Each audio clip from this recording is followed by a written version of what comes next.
channel, Changing Phases Tarot. I'm so happy to have you here with me today.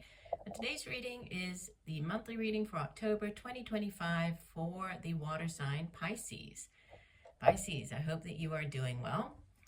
For the reading today, I'm going to be using the Crystal Visions Tarot deck for the main spread, right? The 10-card Celtic Cross spread. If I need to clarify, I have the Zillich Tarot deck here. And at the end, stick around. I'll be pulling one additional card from the Goddess's Knowledge card deck. Just a reminder, these are general readings, so the messages may or may not resonate.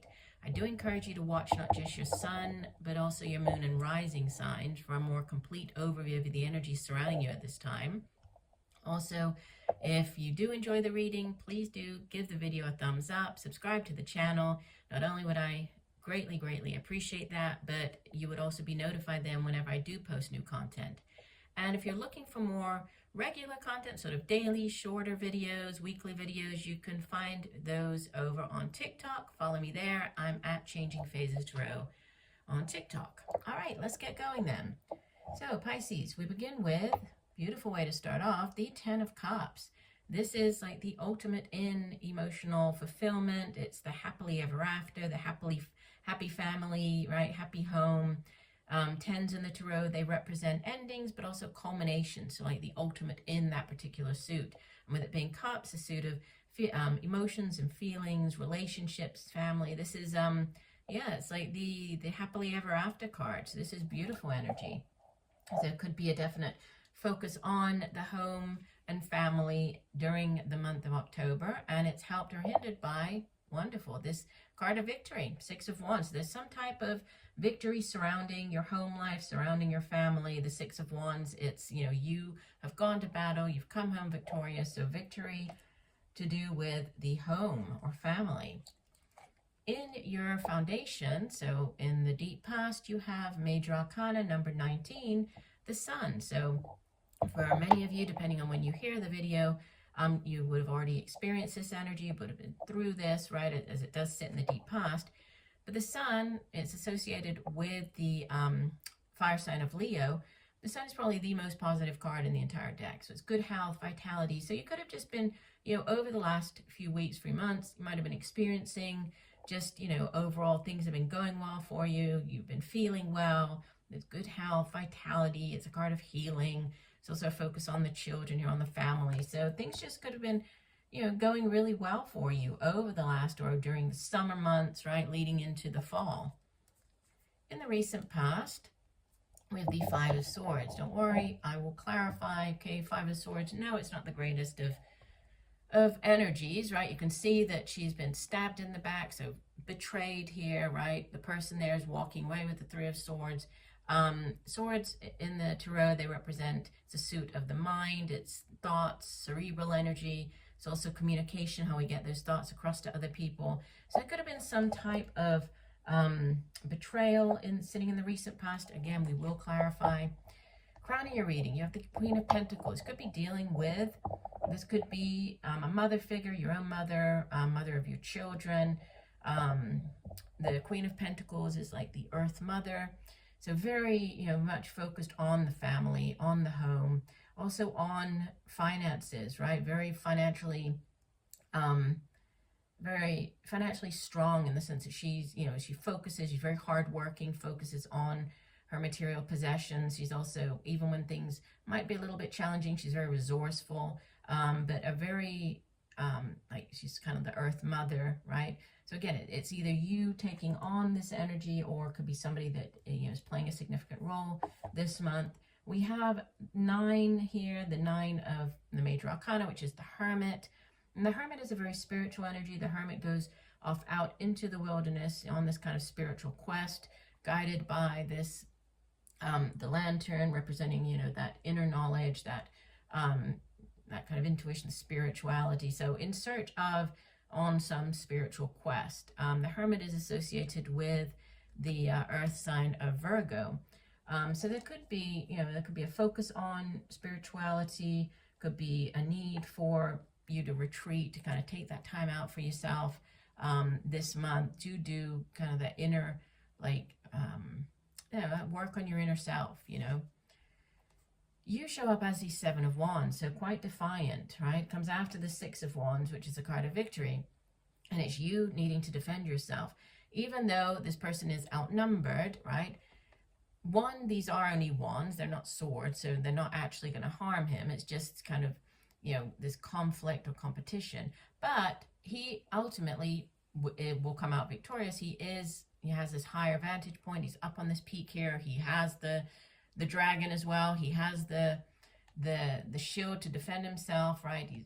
Dragon is carrying this crystal ball representing he has the vision, the foresight that he needs. So, but you might be defending your point of view. If this is in the workplace, you might be asked to, you know, defend your point of view on a situation, on something, on a project. It could be you just needing to defend yourself, you know, in general. Surrounding you in your environment, you have the Ten of Wands, which is another card to do with the work that you do, right? It's can also be creative projects and endeavors. But, you know, it's a 10, which means that you are nearly at the end of a particular cycle. But you can see how weary this person looks, how tired the horse looks, carrying all of these wands, trying to make it back up the hill to the house. So, you know, there might be a situation that you're dealing with that's been like, it's just been kind of going over and over. It's just been this long-standing, something that's been going on for quite a long time. And you're tired of it now, right? You're ready for this cycle to end, to go in a new direction. And that's what you're hoping for. Yeah, definitely. You're hoping for this Knight of Wands, bringing in this new direction, this new job offer. Knights in the tarot, they go off on quests. They bring back offers. In this case, with it being the Suit of Wands, this is a new job offer. It is a new, you know, could be a new creative project or endeavor. But it's that new opportunity that you are hoping for. And you're going to have it. By the time you come to the end of the month, you have the star, and you actually have the sun and the star in the spread. This is you shining, right? It's you in the spotlight. The star is also, it's a card of healing. It's associated with the air sign of Aquarius, but it represents, you know, wish fulfillment, wish upon a star, setting your intentions, putting them out into the universe, and then trusting that the universe will provide. So wish fulfillment coming in. What is it that you are wishing for at this time, Pisces? You have it coming in by the end of the month. And we have, interesting, we have, we have the star, the moon, so in order, right? So it's 17, 18, and 19 of the major arcana showing up. This is significant, but the moon can represent hidden things coming to light, can also represent, you needing to use your intuition, tap into your intuition this month, listen to messages coming through, through signs, synchronicities in the daytime, but at nighttime, more specifically, messages coming through at nighttime in your dreams. It might be a good time for you to keep a dream journal. The moon is also, it can be hidden things coming to light, secrets coming to light, and it can also be like needing to face kind of our shadow self as well, but it's facing our fears. But, you know, things coming to light, but a focus on spirituality. Now, the only one I'm going to clarify from the reading is this Five of Swords, because the rest of the reading looks very positive. So, Spirit, clarify here, what additional messages does Pisces need to hear for the Five of Swords? Additional messages for Pisces. What is this Five of Swords?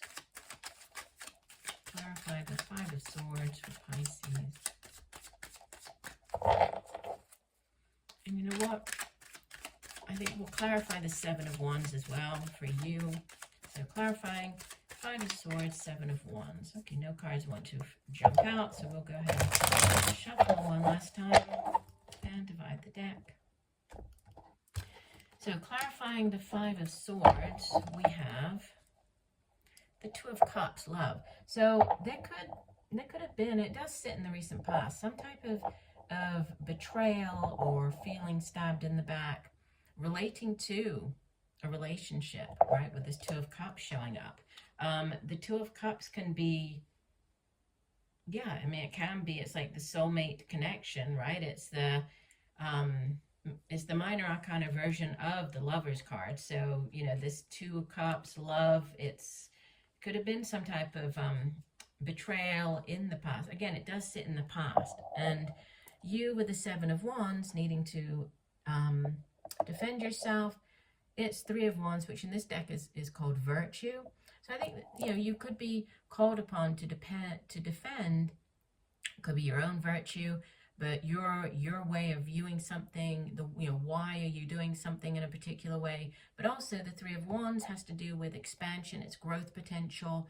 So, it can be like moving in a completely new direction, can be going somewhere like at a great distance. The Three of Wands can be like an international connection as well. So I think that, and I have, let's go ahead and look, the Ten of Wands, clarifying the Ten of Wands, we have the Lovers, which is the major, you have the major and minor arcana version of the Lovers card. But the Lovers can also be a head or heart decision. So there's something to do with a decision, but, that it's coming, so clarifying this ending, this long, difficult, like cycle. I feel that it could have to do with, and this could be a past lovers, could be a past relationship. And with the Two of Cups, yes, it can be a romantic in nature. Doesn't necessarily have to be, right? We can have different soulmates throughout our lifetimes. They can appear as friends, as work colleagues, as business partners. So this could have been some type of business partner relationship that you were stabbed in the back. Maybe you thought that you were on the same page, and maybe you were in business together, and then they ended up doing something, and it kind of stabbed you in the back. So it could be, it doesn't necessarily have to be romantic, right? If we go back to the center, we had the Ten of Cups. There was a focus on the family and the home. Yeah, it doesn't necessarily have to be like a soulmate connection. This could be more within the workplace where, a co-worker or like a partner, there was some type of disappointment surrounding, that relationship. But ultimately, you do have endings, you have new things coming, what you're hoping for this new thing with the wish fulfillment, and healing, and you in the spotlight, you standing out from the rest of the crowd here with the Star card. So by the end of the month, it seems like you're definitely heading in this right direction, and things are definitely picking up for you. Let's go ahead and get one additional message then for Pisces for the month of October. What else does Pisces need to hear? One additional message for the water sign Pisces. Okay, that one flipped over. So we will take, and let me hold this up so you can see, Changing Woman. It says, Changing Woman is perhaps the most revered of deities among the Native Americans of the southwestern U.S. She is a wholly benevolent figure, for it is Changing Woman who gives the people their abundance and who provides the teachings that allow them to live in harmony with all things. In the initiation ceremony of Navajo women, the initiate takes in the power of Changing Woman so that she might learn the values of love, hospitality, and generosity, and know that she herself is a source of food and harmony. Changing Woman received her name because she can change at will from a baby to a girl, to a young woman, to an old woman, and then back again. Very much alive today, she is tremendously nourishing goddess who teaches the wisdom of nature and the cycles of birth and death. And that's interesting because, with the Earth Mother here, I feel that, and even the color on the cards is quite similar, right? So, there's a focus on the home, on the mother, right? Possibly with these two cards showing up. There's spiritual, the kind of a spiritual quest, or this time for you to take some time out, this need for you to take some time out for yourself this month. But ultimately, there's victory at hand with the Six of Wands. There's emotional fulfillment and bliss with the Ten of Cups. There is good health, vitality with the Sun showing up, and then the wish fulfillment with the Stars. So it looks like a very, very positive month for you. So I do hope that the messages have helped, Pisces. I thank you for joining me today. Look forward to reading for you again. And just know that I'm sending you much peace, love, and light for a wonderful month of October. Bye for now.